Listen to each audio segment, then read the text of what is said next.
Në këtë edicion do të ndiqni. Janë bërë 40 vjetë të demonstratave të vitit 1981. Kryeshefi arkivave Bedriz Zymbera e tha se kjo datë paraqet fillimin e epokës që u finalizua me çlirimin dhe pavarësinë e Kosovës. Demonstratat e vitit 1981 shënuan një kthesë të madhe për lirinë e Kosovës.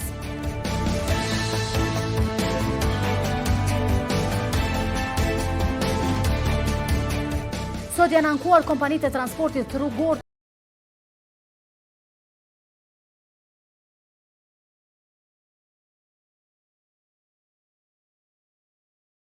protestojnë. Njëjtë janë shprehur edhe në Gjakov. U raportua se në shkollën u këshin miftari në Skivjan të Gjakovës nuk patin ngroje, prandaj nxënësit u detyruan të shkojnë në shtëpi. Se çfarë ndodhi në të vërtetë, ekipi i syrit ishte në vendin e ngjarjes. Por në shkollën dëshmorët e Regjit mësimi është zhvilluar normalisht. Mirëmbrëma, ju njohem tani mëngjesisht me informacionet e përgatitura.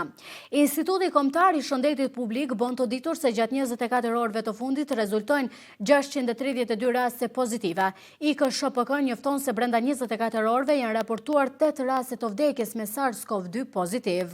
Në Gjakov ka ndalur edhe 28 raste të reja. Numri rasteve pozitive dhe vdekjeve nga COVID-19 vazhdon të jetë i lartë dhe brengosës si pasojë drejt për drejt e neglizhimit të masave, thuhet në njoftim. IKSHPK përsërit thirrjen për zbatimin e të gjitha masave të përgjithshme dhe specifike për mbrojtjen nga pandemia COVID-19. IKSHPK apelon tek të gjithë qytetarët, institucionet dhe organizatat publike dhe private për respektim dhe ndërmarrjen e të gjitha masave të nevojshme për parandalimin, menaxhimin dhe kontrollin e infeksionit COVID-19, duke marrë parasysh dispozitat e ligjit për parandalimin dhe luftimin e pandemisë COVID-19 dhe vendimet në fuqi mbi masa dhe obligimet e institucioneve për zbatimin e masave të përgjithshme dhe specifike për mbrojtjen nga pandemia COVID-19. Në veçanti bëjmë thirrje për zbatimin e rekomandimeve dhe respektimin e masave kufizuese për aktivitetet publike, përkatësisht kufizimeve për grumbullimin e qytetarëve dhe tubimeve publike. Janë bërë 40 vjetë të demonstratave të vitit 1981. Kryeshefi arkivave Bedriz Zymbera i tha se kjo datë paraqet fillimin e epokës që u finalizua me çlirimin dhe pavarësinë e Kosovës.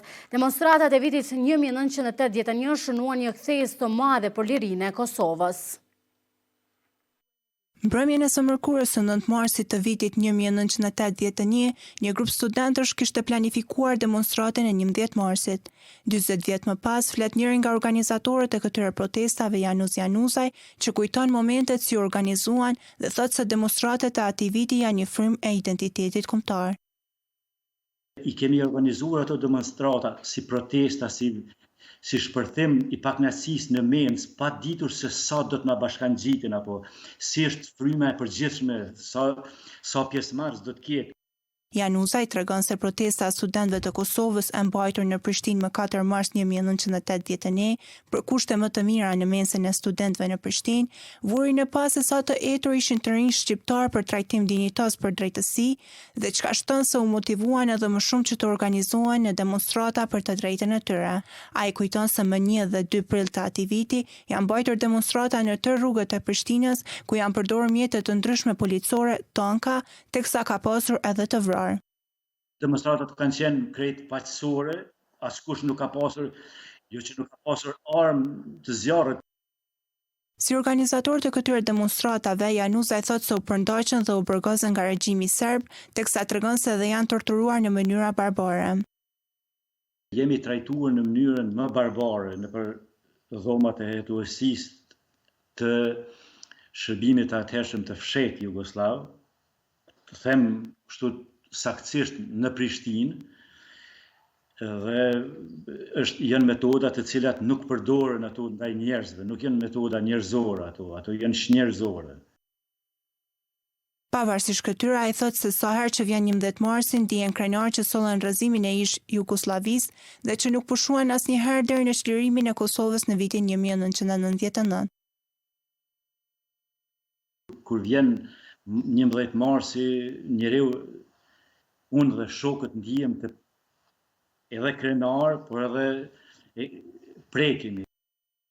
Demonstratat e studentëve shqiptar në Kosovë filluan më 11 mars 1981 dhe vazhduan më 24 mars, më pas edhe më 1 e 2 prill të vitit 1981. Me kërkesat e demonstruesve u solidarizua i gjithë populli shqiptar i Kosovës. Në këto demonstrata u vranë 11 persona dhe u plagosën 15 të tjerë. Për nder të 20 vjetorit të këtyre protestave, Janus Januzaj ka botuar librin me kujtime Ngritja e Historisë, libër i cili do të përërohet sot në ambientet e mensës së studentëve në Prishtinë. Instituti Shkencor Kosovaro-Suedez dhe Universiteti Femia Gani në Gjakov kanë organizuar konferencë ndërkombëtare me temën Demonstratat e vitit 1981 në Kosovë, sinjalizimi i botës për shkeljen e të drejtave njerëzore në Jugosllavi. Në këtë konferencë u shpalosën rrëfime dhe diskutime lidhur me krimet e shtetit serbo-jugoslav dhe shqiptarëve në shekullin e 20. Salie Saliu, drejtoresha e Institutit Shkencor Kosovar-Suedez, tha se këto demonstrata ishin përcaktuese për ruajtjen e identitetit kombëtar. Kjo ngjarje historike ishte një përcaktim dhe një orientim që ishte një rrugë për të cilën popullin kishte nevojë të ruan identitetin e vetë kombëtar dhe të kërkon të drejtat e veta në kuadër të ish Federatës Jugoslave. Profesori Bejtush Gashi tha që organizimi i përgjithshëm për ekzistencë mbi baza unike ishte në sistem të kohës. Kosova mbështetur në nenin 120 ligjit të mbrojtjes dhe në pajtim me konceptet dhe doktrinat e kohët rregullante mbrojtjen e përgjithshme popullore në territorin e saj, siguronte funksionin unik, në harmoni dhe me efikasitet, mbrojtjen e përgjithshme, mbështetur në planat e mbrojtjes përgjithshme popullore. Profesor Ibrahim Gashi në këtë konferencë foli për ndikimin e demonstratave studentore të vitit 1981 në formësimin e kulturës politike për shtet të pavarur. Procesi i krijimit të shtetit të pavarur të Kosovës, sikur e dim, ka ndjekur një trajektore të ndryshme nga rrjedha që ky proces pati në nisi tjera federale të Jugosllavisë. Ishte ky një organizim i Institutit Shkencor Kosovaro-Suedez dhe Universitetit Femia Gani në Gjakov me temën Demonstratat e vitit 1981 në Kosovë, sinjalizimi i botës për shkeljen e të drejtave njerëzore në Jugosllavi. Kryetari i Aleancës për Ardhmërinë e Kosovës, Ramush Haradinaj, ka bërë të ditur se kërkojnë rinumërim të plotë të votave, derisa i ka quajtur kriminal ata që keqpërdorën votën në zgjedhjet e 14 shkurtit. Ai sot ka mbledhur kryetarët e partisë dhe kryetarët e komunave, tekem pas së cilit kreu i AK-s ka thënë se duhet të përfundojnë në burg të gjithë keqpërdoruesit e votës. Pas rreth një ore takim në selinë e Aleancës për Ardhmërinë e Kosovës në Prishtinë, lideri i kësaj partie ka theksuar se rinumërimi i plotë i votave duhet të bëhet në prezencë të policisë dhe hetuesisë. Kërkojmë që kriminalët e votës përfundojnë në burg gjitha partive. Për këtë arsye ne kërkojmë rinumërim plot pra të votave me prezencë të hetuesisë, policisë që të vërtetohet e vërteta, pra të gjendet e vërteta. Kemi dalë zgjedhje me ofertë, kemi pa atë ofertë, nëse dikush kërkon partneritet me ne, nëse jo, pra ndihmojmë vendin nga pozicioni i opozitës. Mbledhja e AK-s është zhvilluar disa ditë pasi në publik ka dalë një video që ngrit dyshime se ish-ministri i punëve të jashtme Meliza Haradinaj Stublla nga radhët e AK-s ka bler vota në mënyrë që të arrijë të fitojë edhe një mandat në Kuvendin e Kosovës. Prokuroria ka ndaluar disa persona lidhur me këtë çështje, ndërkohë ende nuk është vërtetuar një dyshim i tillë. Haradinaj Stublla ka dhënë dorëheqje nga posti qeveritar dhe të gjitha funksionet në AK. Kryetari Alternativës, njëherësh deputete e zgjedhur e lëvizjes Vetëvendosje, Mimoza Kusari Lila, ka thënë se në ditët në vijim Vetëvendosja do të ketë diskutime me subjektet politike për çështjen e zgjedhjes së presidentit, ndërsa deklaroi se ajo nuk do të ketë rol ekzekutiv në qeverinë e re si pasojë e aktakuzës së ngritur ndaj saj vitin e kaluar nga Prokuroria Speciale. Kusari Lila tha se duhet biseduar për zgjedhjen e Vjosa Osmanit presidente, derisa për formimin e qeverisë thotë se nuk ka nevojë domosdoshmërisht për koalicione. Ai ka qenë i qartë deri më tash në raport me koalicionet, po më besoj që mendimi im këtu prap them në rastin e zgjedhjes së presidentes një bisedë duhet ketë, një tryezë politike, jo domosdoshmërisht koalicion, se flasim për një institucion i cili duhet të prezantojë institucionin gardian të kushtetutës dhe përfaqësimit të vendit. Sipas saj, dështimi për zgjedhjen e presidentit nuk është në interes të qytetarëve, duke shtuar se Osmani është zgjidhja e duhur pasi e ka dëshmuar se ka mbështetje popullore me votat e fituara në zgjedhjet e 14 shkurtit. Zgjedhja e presidentit është një obligim kushtetues ligjor natyrisht për ne të gjithë, për arsye se dështimi për të bërë një gjë të tillë çon Kosovën edhe në një proces zgjedhor. Nuk e besojmë që partitë të cilat kanë marrë pjesë në zgjedhje e shohin si moment të duhur për to dhe të paktën që të shkohet në zgjedhje. Natyrisht që pozita dhe zyra e presidentit, në këtë rast të presidentes, paraqet personin autoritetin unifikues. Tutje sa i përket formimit të qeverisë, ajo tha se përfaqësues të pakicave jo serbe janë në mbështetje të qeverisë kurte. Besoj kemi të bëjmë me afatet që përcaktohen nga institucionet pavarura, në këtë rast Komisioni Qendror Zgjedhor, paneli për ankesa dhe parashtresa, Gjykata Supreme, cilat janë në procedurë të trajtimit të ankesave. Në momentin e certifikimit të zgjedhjeve dhe shpalljes së rezultatit përfundimtar, Ish-ministrja e Tregtisë dhe Industrisë është deklaruar se nuk do të marrë post ekzekutiv për shkak të aktakuzës së ngritur nga Prokuroria Speciale për faljen e 4 hidrocentraleve gjatë privatizimit të rrjetit të distribuimit të Kekut. Ndrojmë temë. Sot janë ankuar kompanitë e transportit rrugor të udhëtarëve, ata kanë thënë se qeveria s'po i përmbush premtimet. Kompanitë e transportit rrugor të udhëtarëve nga mërkura do të nisin protestat për shkak të moszbatimit të marrëveshjes së nënshkruar me Ministrinë e Infrastrukturës. Këto ka bërë të ditur kryetari i shoqatës Rushdi Kurtishaj në një konferencë pas takimit me anëtarët të tjerë të shoqatës. Me keqardhje duhet të njoftoj gjithë opinionin e gjerë për mbi gjitha qytetarët, të i kërkojmë falje që nga data 17 përkatësisht nga dita e mërkur, shoqata transportit rrugor të udhëtarëve pranodhës ekonomike, sa po mori vendimin për të hyrë në protest për shkak të mos përmbushjes së premtimit, për shkak të mos përmbushjes së marrëveshjes, e cila është nënshkruar nga ana e Ministrisë së Infrastrukturës dhe shoqatës së transportit rrugor. Tutja i tha që kanë punuar me kapacitete jo të plota dhe pas shumë muajsh negociata prap nuk kanë arritur në një marrëveshje të përbashkët. Kjo protestë do të zgjasë deri në realizimin e premtimeve dhe deri në realizimin e marrëveshjes që kemi bërë me Ministrinë e Infrastrukturës.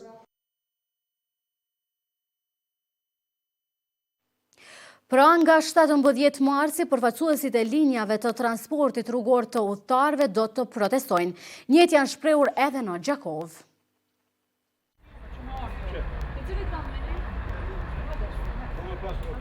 Në këtë autobus i cili po niset nga Gjakova për në Pej, për momentin janë 3 udhëtarë. Numri i vogël i udhëtarëve ka bërë që shoqata e transportit rrugor të udhëtarëve të merr një vendim që nga mërkura, konkretisht me 17 mars, të dalë të protestojë. Jo vetëm numri i vogël i udhëtarëve, por edhe humbjet e mëdha që janë shkaktuar nga situata e krijuar nga pandemia, e po ashtu edhe moszbatimi i marrëveshjes së nënshkruar me Ministrinë e Infrastrukturës, janë disa nga arsyet që ky sektor ka marrë këtë vendim. Kryetari i shoqatës së transportit në Gjakov, Kadri Ramani, tha se përkundër ofrimit të shërbimeve të përgjysmuara, edhe pas shumë muajsh negociata prap nuk kanë arritur në një marrëveshje të përbashkët. Pas shumë takime me Ministrin Abrashi, me Kryeministrin, me Ministrin e Financave, me gjitha organet, pas shumë premtimeve, zotimeve që do të subvencionohen, do të na prek dora shtetet e neve, po pas një marrëveshje në formë të shkruar, rezultati fundit që me 0. Prandaj, të lodhun, jo nga dëshira jonë, po nga lodhja, nga futja në obligime operatorëve që gjithmonë më shpresin që shteti do t'i ndihmon, të mendu që të bazun premtime, të bazun në bisedat që kishim, janë fut shumë në për obligime, si në pika karburanti, si në goma, ku ta dion, gjithmonë të llogarisit do të vjen një ditë që do të përfitojnë të. Ramani kërkoi falje për të gjithë udhëtarët, por se kjo ka qenë zgjidhja vetme e tyre. Andaj ai tha se qeveria duhet të mendojë për të drejtat e udhëtarëve e jo kompanitë e transportit. Ne jemi ata që kemë punu para luftës, kemë bëhet gratis, ne jemi ata që i bëjmë dhe sot. Smutën, nxënësat e gratis, do të thotë jemi ata që merrem me hallet e qytetarëve. Po në këtë detyrim, jemi detyruar me marrë hap tillë. E për ato që ju thuni, çfarë do të bëjnë, le të mirën organet kompetente. Ata le të mirën me problemin që si me abozitën e qytetarit. Edhe operatorët ekonomik thanë se humbjet kanë qenë të mëdha për faktin se kanë punuar me kapacitete jo të plota. Arbnor Musa tha se përkundër numrit të vogël të udhëtarëve, çdo ditë janë në relacionin Gjakov-Pej, por shpenzimet janë të mëdha.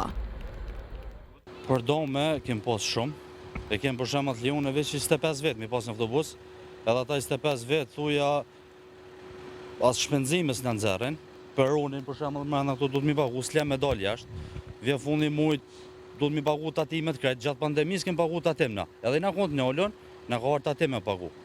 Kështu që për më shumë, s'po di çka më thon, po nuk na çet më shumë. Na ka ardhur fundi i muajit tash mi pagu. Del policia të nol të xhoma është e thyne. Duhet më shku mi andrës xhomën. Del thot pse s'po jap kupona fiskal. Del thot jo pse 30 vet në autobus. Jo, po ai ku po thot 30, ku po i sheh 5, pse po thot 5. Bile më thon moshe çet numër. Ku ti sheh 5 thot mirë. Por ato mirë për neve o dom. Të atakuar drejt për drejt me këtë problem janë edhe qytetarët të cilët udhtojnë çdo ditë, e sidomos ata nga distancat më të largëta. Sipas tyre, nëse ndërpritet transporti, ata nuk kanë zgjidhje tjetër dhe kjo do t'ju vështirësojë atyre që të marrin shërbimet jetike. Unë vi për fshatit vetë me ndërprerje të autobusat, aty ne ka pas probleme shumë të mëdha. 7 kilometra ne kemi largësi, po ku janë fshat aty, Cemiani, Gërgoci, Zhebeli, Bardhaniçi, Jabllanica. Sa vështirësi, për mua është 7 kilometra vështirësi, kurse për ta është henez më e madhe. Në mesin e udhëtarëve ka edhe nxënës, e duke e ditur që një numër i konsiderueshëm udhtojnë çdo ditë, atëherë me ndërprerjen e linjave, vështirësitë për të shkuar në shkollë do të ishin edhe më të mëdha. Ndërsa në rast se kërkesat e përfaqësuesve të transportit nuk realizohen, prapë do të vazhdojnë me protesta apo edhe masa të tjera.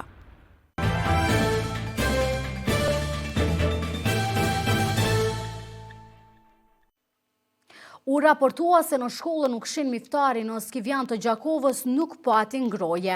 Prandaj nxënësit u detyruan të shkojnë në shtëpi, si çfarë ndodhi në të vërtetë në një historia. Në rrjetin social Facebook ka qarkulluar një informatë që nxënësit e shkollës fillore u këshin miftari në Skivjan janë detyruar të lënë mësimin. Kjo për shkak se kanë munguar lëndë djegëse, përkatësisht drut që kjo shkollë i përdor për sistemin e ngrojes. Por drejtori i shkollës Shefqet Dinaj tha se e vërteta qëndron ndryshe.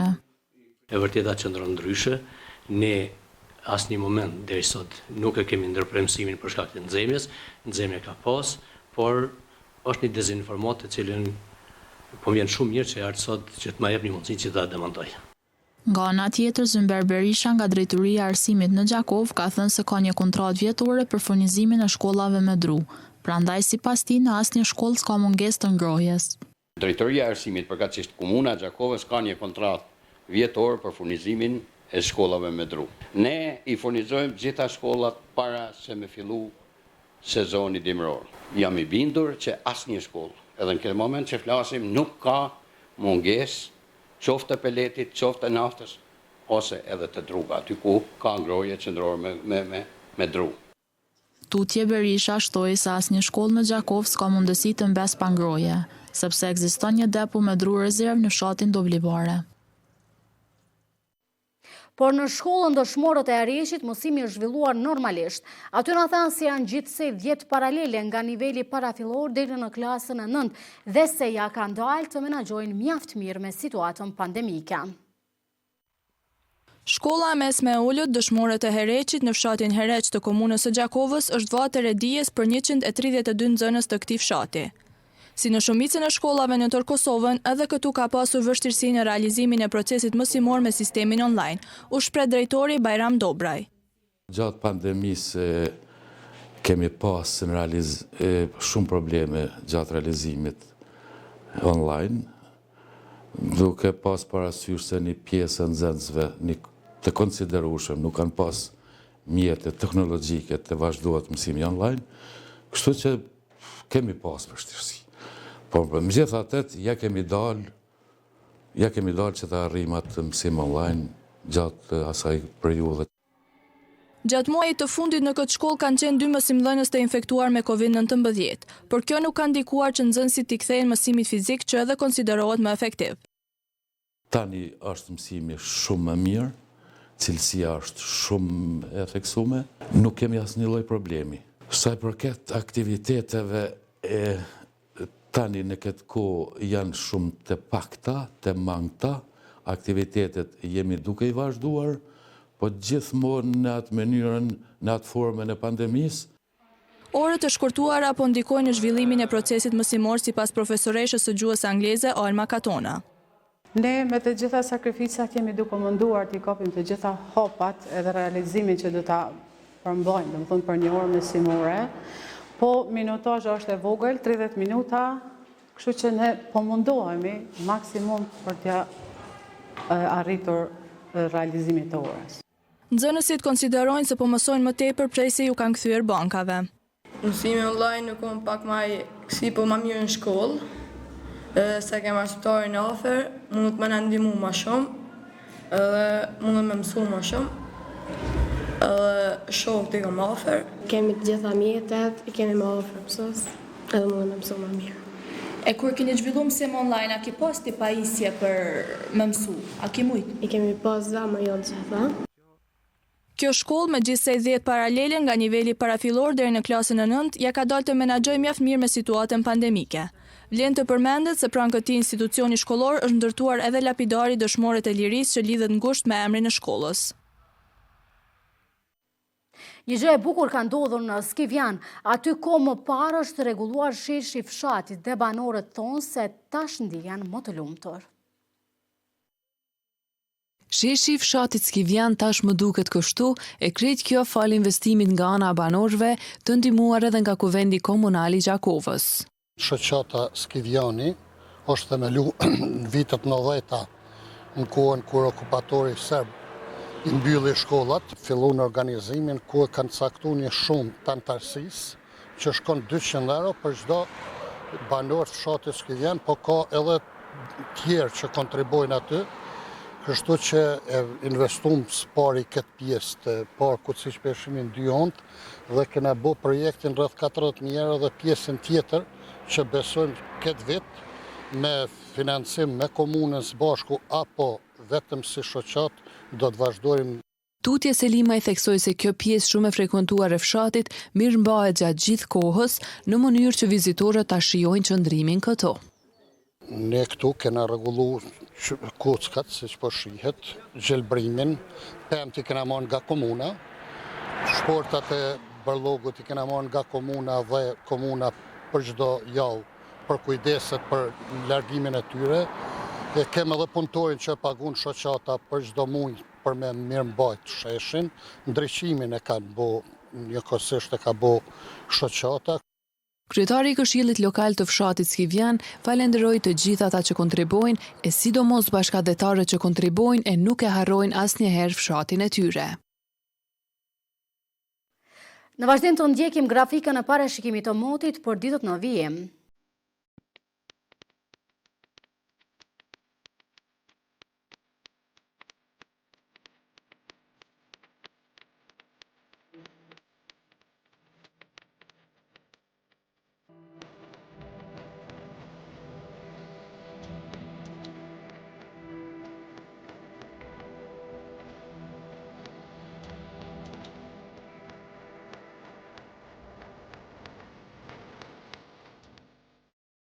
Para se të ndajemi të ndjekim edhe njëherë disa nga informacionet më kryesore të këtij edicioni. Janë bërë 40 vjet të demonstratave të vitit 1981. Kryeshefi i arkivave Bedri Zymbera tha se kjo datë paraqet fillimin e epokës që u finalizua me çlirimin dhe pavarësinë e Kosovës. Demonstratat e vitit 1981 shënuan një kthesë të madhe për lirinë e Kosovës.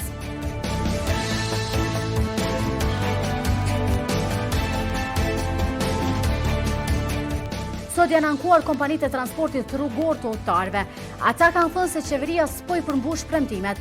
Pra nga 17 marsi, përfaqësuesit e linjave të transportit rrugor të udhëtarëve do të protestojnë. Njëjtë janë shprehur edhe në Gjakovë. U raportua se në shkollën Ukshin Miftari në Skivjan të Gjakovës nuk patin ngroje, prandaj nxënësit u detyruan të shkojnë në shtëpi. Se çfarë ndodhi në të vërtetë, ekipi i syrit ishte në vendin e ngjarjes. por në shkollën dëshmorët e Ergjit mësimi është zhvilluar normalisht.